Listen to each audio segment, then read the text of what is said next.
I started again. Okay, let Okay. me reload the page. Uh, it has a 6 second buffer, so you wouldn't be able to see it until it starts. And it's only 1080p 60 FPS as a source. So welcome to I'm your host Yoshi. Welcome to Yoshi on the Hill, 13 to 30 podcast about teenagers who talk about stuff they're too young to understand. Today's guest is Nicola Hagigi, who's been on this show at least 4 times. And Four. 4 times, yeah, this is episode 9, Life After Oh. COVID, featuring Dhruva Ramachandran. Always, because he's the co-host at this point. Yeah. Okay, so let me get into what I was about to say. Jesus. I need to do my smart boy.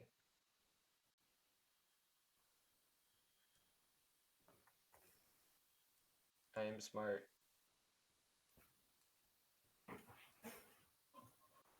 That's about the right size, I think. Good.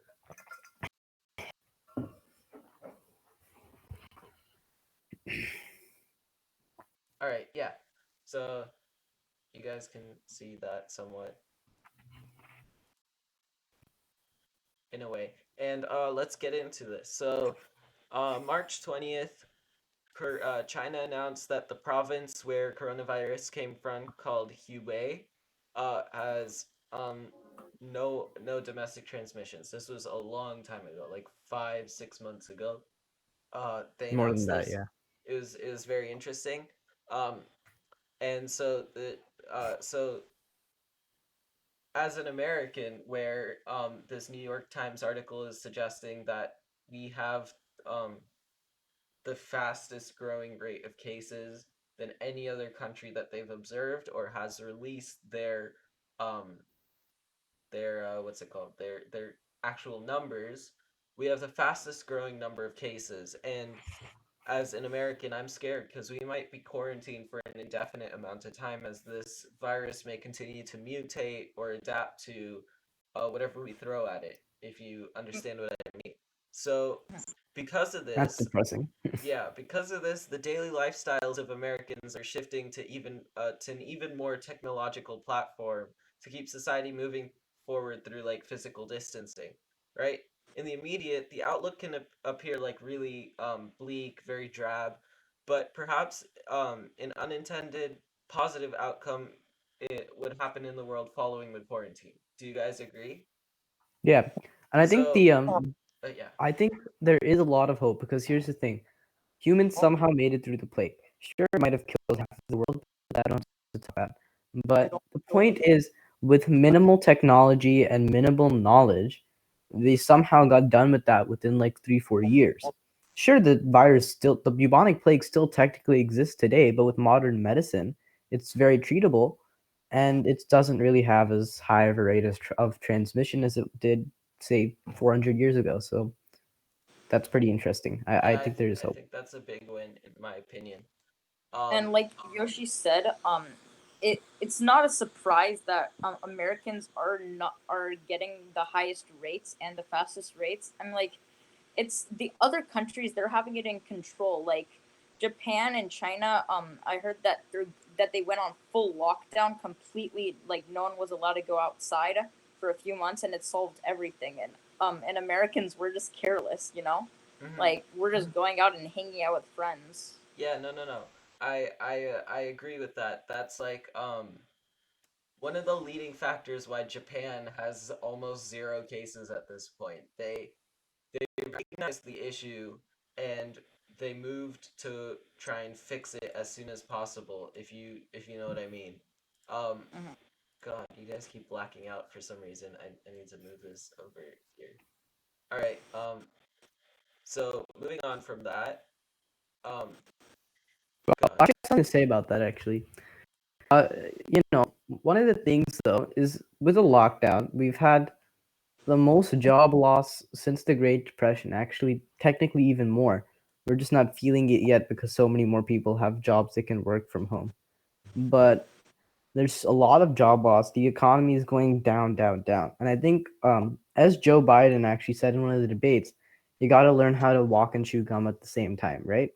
Mhm. Definitely we do need to start staying inside more and helping to slow spread, but at the same time, we cannot sacrifice our livelihood. Yeah, Sitting in front of a screen 8 hours a day isn't exactly the funnest thing, and I think yeah, everyone can agree with that. I understand that, but actually, yeah, I agree with that as well. Yeah, I was gonna make an argument, but then I realized that my argument wasn't very good. Um, so because of this, Americans are shifting to more technological platform. So many of us might ask how changes in a positive outcome may appear. Could there be um, a boom in population because of couples spending more time together? Wink, wink.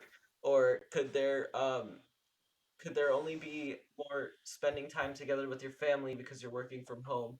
More people switch to a working from home environment even after the quarantine, and that may keep more people off the streets, reduce pollution.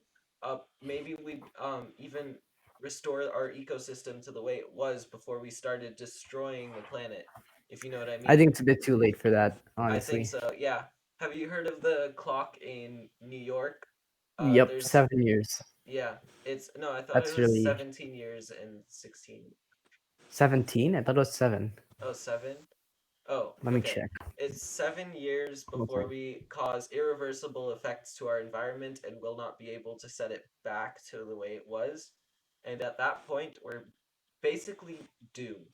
We're basically have affected our environment so badly that there's Seven not years. much we Yeah. can do. Yeah. Um, did you have anything to add to that, Druva? Sorry, I cut you off. Oh no, it's okay. So I just searched it up. So 7 years at the time of this article I'm reading, and like 102 days Wait, at when the was the time of the article? article. New 2020. I don't know when in 2020. Okay, well, not I too think long you ago. can look it up. It's like Doomsday Clock or something. Let me look it up Yeah, actually. it's pretty morbid. Yeah, well, there's always the fact that he's trying to go to like planets or to get away from Earth because they apparently know that the impendable doom is coming. Like SpaceX right now is planning on launching to Mars by next year, late next year, around like September, August, November, that kind of area. Um, Yeah, that's unmanned mission, right? but then 2 years later, then they're gonna start sending people to Mars. They expect Yeah, by 2028 that it'll start having a lot more humans there, around 1,000, several thousand people. I think the thing with Mars though is let's be honest, it's more of a wasteland than Earth, really. We Yeah, can't I but we I can't think it's exactly probably grow. oh I mean, we can't exactly grow our own food there. It's not like we're gonna get meat. well, Uh, it's not so gonna be. survivability is gonna be low, but yes. for a large amount of people. Well, actually, Also, we could bring animals from Earth over to Mars, and we And can. how would they survive? What would they eat? Hmm? What are would you they eat? planning to go all the Martian, grow potatoes in your own poop sort of thing? That would be pretty fun. Yeah, like I I said, it's not sustainable at this point with our technology. Living on Mars, the entire human race living on Mars is not sustainable. Not the also entire human race. It's gonna be a temporary option. They're plan. Mhm. as I well read an article or the two about them going to Mars. Oh, I yeah, have an Tom. opinion where we will not move to Mars, or I will not allow us to move to Mars until we figure out our until we figure out our whole landfill and waste problems that we have here on Earth, because at this point it's so bad that I think that we're just gonna trash Mars as badly as we're doing here once it becomes like a destination spot or a vacation spot or literally just residential areas on Mars. Well, there have been a lot of sightings of Goldilocks planets. So what I think that they're trying to do is they're trying to make Mars like a checkpoint, I guess you could say. We go there, we set up small bases, and from traveling to Mars, that already gives us so opportunities and knowledge about manned missions into space even more. We would learn how to survive on a different planet, and that would help us so that eventually when we make a rocket that's powerful enough, to go to another Goldilocks planet, we will be able to terraform that one or live in it. Yeah.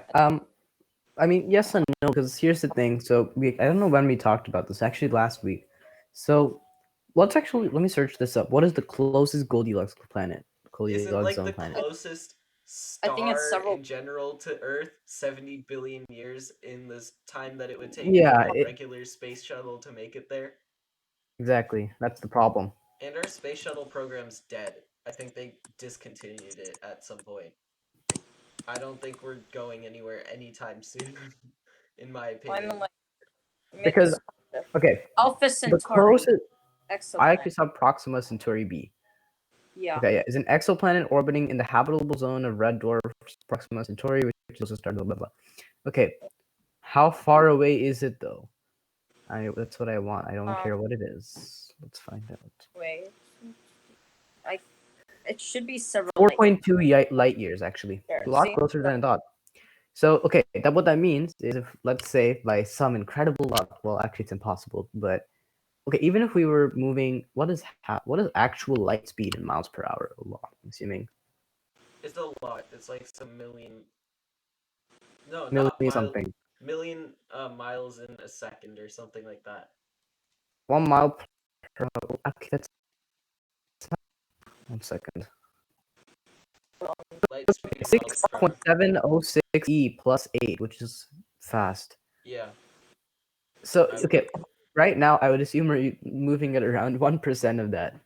So, um, we're probably gonna, so like, if you do the math, 420 years. Hey, nice. But, like I said, it's not realistic, and that's kind of the great That's why I equalizer of the think. universe. That's why You're I think never, we can use different planets as checkpoints. We have to find yeah, solid planets though, because ones like Jupiter, they don't really have a ground that we can land on. of So course, we'll you just have, get crushed like a tin can. yeah, it's Or just just space, and orbit then we it. get. Have an orbiting space station, Yeah, then, just like we That's have what here. Jeff Bezos thinks is the good idea. He wants to make a space station, send us all up in there, and yeah. Yeah. What also I think you need to understand, Nicola. Um, I highly doubt, even at the end of our species, the peak of humanity, we are not going to get a vessel that can produce enough energy to move at nearly even half the speed of light, even a third of the speed of light. We will never What make about it a that quick. here? What? Here.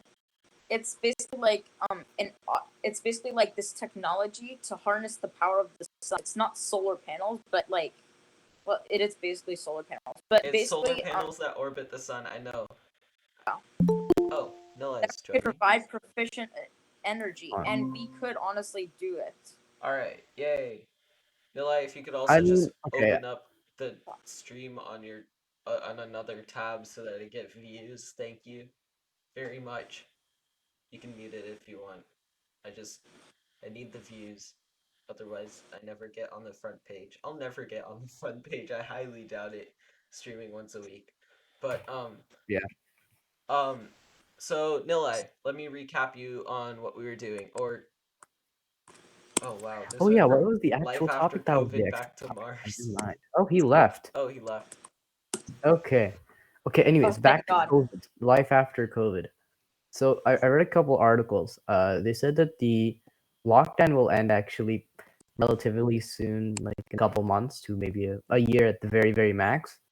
We could be wearing masks and stuff for a while longer. But honestly, I don't really mind wearing a mask for a while longer. I think it'll actually be really interesting for the fashion industry because now you can start making Gucci masks and Prada masks. They already do. I know. They already do the Louis And Vuitton I mask. think it'll be a really interesting, cool accessory. But yeah, I think that'll be fun actually. But I don't think it'll be that bad actually. Give it Yeah, another year or two, and we should be okay. right. So Nilla, let me catch you up on what we were doing here. Um, Mm-hmm. so what we were what we were talking about was life after COVID, but then we started talking about terraforming Mars and making like habitable outposts somewhere in our solar system or a nearby solar system. so that we could use them as checkpoints to move further out, as one might say. That's a big leap, but okay. Yes, it is a massive leap. I don't know how we got there, honestly. Well, A one big thing that leap. what? We just need a Dyson sphere. It's not a big leap. We just No, need one leap, and Oh yeah, then just spend billions and trillions of dollars on No, fancy no, I mean like it's a big leap in ideas. Like yeah, you from guys went COVID. from life COVID after COVID. to terraforming a planet. Yeah, that Exactly. was pretty big. Um, what I think Nicola has a really good point with the Dyson sphere. I have watched a couple videos on it. In my opinion, I think I know a little bit about it. Not much, as one might say, but I still know a little bit. One thing that I think you can do is mass produce these Dyson spheres on the planet that you will be launching them from. So we want to launch these directly into orbit into the sun, as Nicholas said, right? And and and so the best planet to do that would be Mercury because yeah, it's the Mercury. closest to the sun, so less travel, Hmm. and yeah. And Mercury, also, the glorified rock yeah, the world's most glorified ginormous rock. But of graphite it is pencils. graphite. It's graphite. Yeah, Oh, cool. mass produce. Now we can mass produce pencils. And Oh it's no. mineral rich as well, so we can use them, and so we can like set up like a mining district over there where we mine the materials, we get the materials from the planet, and we use them to make like mirrors or solar panels, and we can like set up like a launching system and launch them into orbit around the sun. See, the issue with using mirrors is we're only getting like a tenth of a tenth of a tenth of a percent of the sun, the solar radiation coming from the sun. If we apply mirrors to that are beaming this energy coming from even the other side of the sun as well, and other sides of the sun back to Earth, we're gonna fry ourselves. That's pretty evident. We are not going to That's why we survive. need to make a playa. That's why we need to make an energy collector, I guess you could say, Hmm. that can harness like that power. You know, Yeah, I think now we're just into the realm like of maybe a theoretical. large battery. or a large solar panel that could collect reflections from all of Wait, this. wait, I Yeah, just okay. I just searched up a Dyson sphere, and holy hell, is that large? It is yeah. We big. have to. We have to Also, did you surround guys the this from entire. Star Trek by any chance? I used No. to. I haven't. Well, I've been wanting to. Okay. Yeah, so a Dyson sphere that completely You're cutting encompasses a in and star out. and captures a large percentage of its power output. The best video I would suggest watching to learn more about it is Kurzgesagt Yeah, or Okay, something. that's where I watched it too. Yeah. that is so massive. I know it's Yeah. You huge. have to surround the That's entire sun. that's kind of impossible to create. It's not impossible. Oh, it's not impossible. I mean, it would just take hundreds and hundreds of years. Yeah, if you watch Not the popular mechanics video on it, it would be really helpful. Watch video, but from Not Kurzgesagt, he popular said mechanics. that they can use the energy from the first solar panels that they made that go around the sun to bring back a bit more energy to Mercury, and they use that energy to make double the amount. So they bring back more, and then the numbers keep doubling until it fully surrounds the sun. Yeah. So, should we move back to COVID again? Yeah, the actual topic. Let's Okay. do it. All right. So, let me get into my notes. Where were we? We were talking about air quality from reduced manufacturing and less vehicle traffic. Um, Managers and employees will gain like new perspectives of working remotely as opposed to like traditional views on workplaces and so forth. And we'll be shifting education from to offer more online classes for kindergarten through college for those kind of online schooling, which is really interesting. I think that's a pretty big factor. And yeah, do you guys have anything to say about that? Nilla, Right. Druva? Yeah. Sorry, you said a lot of words. I need to process it fully. But yeah, I think it'll be interesting because like even now, I think my mom was talking about this. like for her like work, people can actually start going back to the office. It's a kind of a choice. You can stay hybrid, fully in or fully out. Mhm. It's like all your choice. I thought that was kind of interesting because that might become a long-term solution to have less people in the office. Yeah. See, that really helps because you're now utilizing all the space that is being wasted during the work days. All of this space in our houses, why are we destroying all of these environments to be creating workspaces if you can literally work in the place that you own and paid for, and you aren't even in there for like 8 hours a day. You aren't spending any time with the people in that house. I think it's a really good bonding experience to have, to be working from home, to be spending time with family. What do you think? Yeah, and we can reuse those areas that are being used for workplaces to create more environmentally friendly areas, like maybe greenhouses or gardens and stuff, Mm-hmm. Nilay, parks. what do you think? I'm not sure. Like it could be used to do all that, but the main problem is like the risk involved in it. Like what Could you kind of risk are elaborate you on that? talking about? Like when people go do all this stuff, right? There's still it's increasing the risk ever so slightly to a point where it might not it'll stop going down like the way we want it. Yeah. We want the amount to go down and the slope to decrease a little bit, right? So that it Yeah. Yeah. won't just keep growing and spreading. Mm-hmm. And doing all of this increases the risk of that going up instead Yeah. of the way we want it to go down. Because I like mean, planting new forests, yep. planting all of these different things requires workforce, and that requires people to be out of their homes. I think that's pretty redundant to what we're trying to fix here. Nilay has a point. I mean, like, it Well, does I take mean, a like, little it bit of does thinking. require a lot of workforce, but the thing is, during COVID, we lost so many people lost jobs. We can make those the new jobs. We can Yeah. repurpose. We can have people repurpose the lands and stuff, and that Mm-hmm. would help a lot. The Yeah. only problem with living at home, though, at working at home than at a work, would be inconvenience.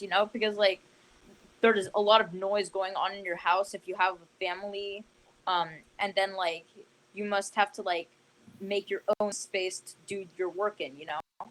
And then what about those companies where they're designing the actual products? Sometimes they need to be side by side working on single projects. Okay. You know? So, let's get into my next topic, which I hinted a little bit to in our introduction. Will there be an increase in population in the following years after this Oh pandemic? yeah. Okay. Yeah, no kidding. All right. Yeah. So, many oppose the Possibly. ideas of a significant baby boom, as people call it, uh, Yeah. a- as a product of They're couples very, spending very more mature. All time right. together at home. Campers is gonna blow up. Um, Although the conversation does have merit, Jeremy Hill, who I read an article about, who's the director of economic development and business research at Wichita State College, right? Um, says there's likely to be a rise of birth, but not the same as the one seen during World War II, where most people were barricaded. From the 1941 to the 1964 time, that's when World War II happened, and the number of annual births exceeded two per 100 women, resulting in an estimated 78.3 million Americans born during this time period. And that time period is the 65 plus population right now, which is sometimes known as the baby boomers, which I think you Oh, guys that's where that name comes from. Yeah. might know Interesting. from the term "okay boomer" or whatever you Or say just boomer, regular. from the Bernie Sanders girl, as one might say. I think that's the Didn't only she notes I have on join this. 100 Thieves? I What? don't know. I okay, never mind. Okay. So so my first inclination to reading this was like, yeah, sure, people are at home. That's definitely a thing. And that so Jeremy Hill went back, he checked. Most people refer to the New York blackout in 1965. There was a lot of commentary saying yes, there's a whole increase to the number of babies because of the blackout and being closed in, because they didn't want to be bombed by German flyovers and didn't want to be targeted in that sort of way, because they didn't want them to be targeting their. Oh my god, I'm Yeah, losing my train of thought yeah. here. Move on. We got They, it. yeah, but Yeah. essentially that they looked at that and there wasn't actually an increase of babies during that period of time or 9 months later, as one might say, and so the blackout was just a myth. It was completely myth. Um, there's also been rare cases in certain areas following hurricanes and that characterize a rise in births following the weather event or a year and a half later, a year later. Um, a hurricane sometimes does that, but not always. And so Yeah, in this case, it's much longer. It's much more of a bigger threat. It's you're literally forced into your house. You aren't supposed to leave. I mean, you can if you want. It's not as severe as a hurricane. You can leave your house to go buy groceries. There are groceries in the grocery store. But Yeah. on the other hand, it's far more deadly, in my opinion, than being in a little tornado shelter, just waiting it out. In this case, it's so much worse, in my opinion. If you get infected, you're essentially well. Think of it this way: if you had a bag of Skittles, and I said, "There's 100 Skittles in this bag," and I said three of these Skittles, if you eat them, they'll kill you. Would you eat a Skittle from that bag of Skittles?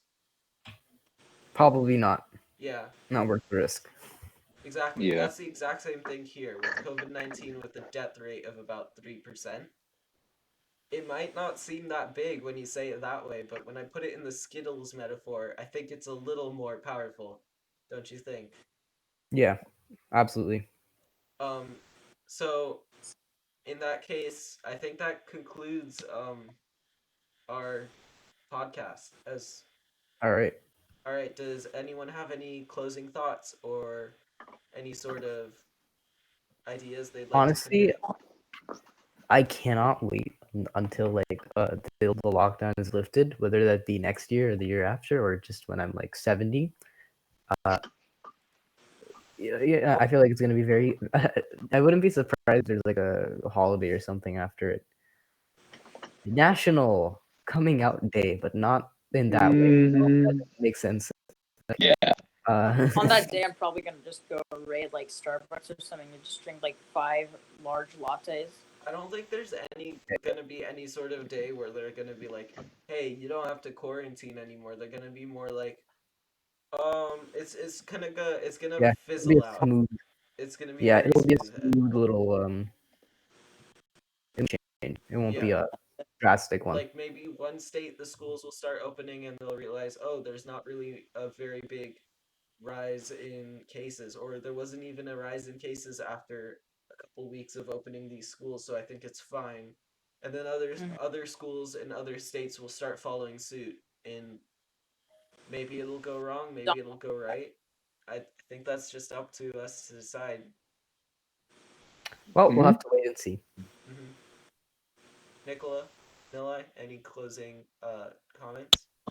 Nope. We just have to be not stupid anymore, you know? Yeah, Not paranoid. Ah, why didn't I think of that earlier? this is America. What do you expect? Stupidity and hamburgers. All right, I'm going to sign off. We had two viewers the entire stream, but Who were maybe me Probably me and and him. Nicola? yeah, you and Yeah. Nicola. But that was it. Thanks for watching. I'm gonna put this on my Wow. YouTube channel too if you guys Hey, want does to. You have a you YouTube have a channel? YouTube channel? Yeah, I haven't uploaded anything yet. I Okay, think wait, you Alright. should subscribe. See ya. Bye. wait. I need to subscribe. Bye.